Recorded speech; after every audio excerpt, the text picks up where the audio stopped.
The attack on Black Power 96 and the US government's attack on the Uhuru 3 both have the same goal, which is to deny the agency of African people to speak in their own voice and to define their own movement for freedom and independence, to try to silence the voice of African people, to try to censor and smother and destroy independent voices of the African working class, and in the process, to destroy the First Amendment itself. And one of the things the chairman said from the very beginning of the Uhuru 3 case, where the US government came in with FBI military style raids and attacked his home, the home of himself and Deputy Chair Ona Zanea Shatella, as well as the home of Penny Hess, the Uhuru Solidarity Center, the Uhuru House in St. Petersburg, Florida, and other locations. The chairman said that the attack on the Uhuru movement, both with the attack on the Uhuru 3 and the attack on Black Power 96,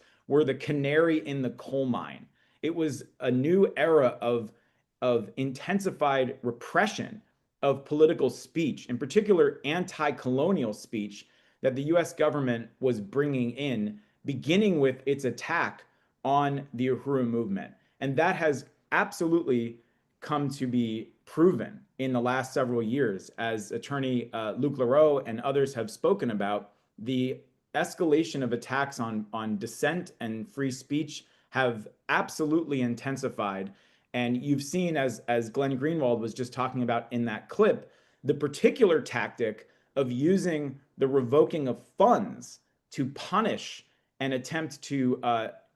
undermine the ability of an organization or an institution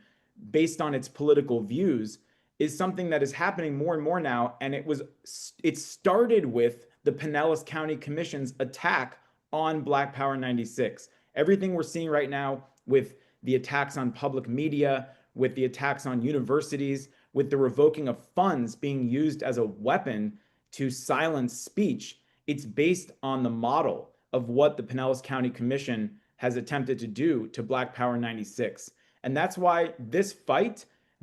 for independent African media is the critical fight for freedom of speech in this period, for anti-colonial freedom of speech.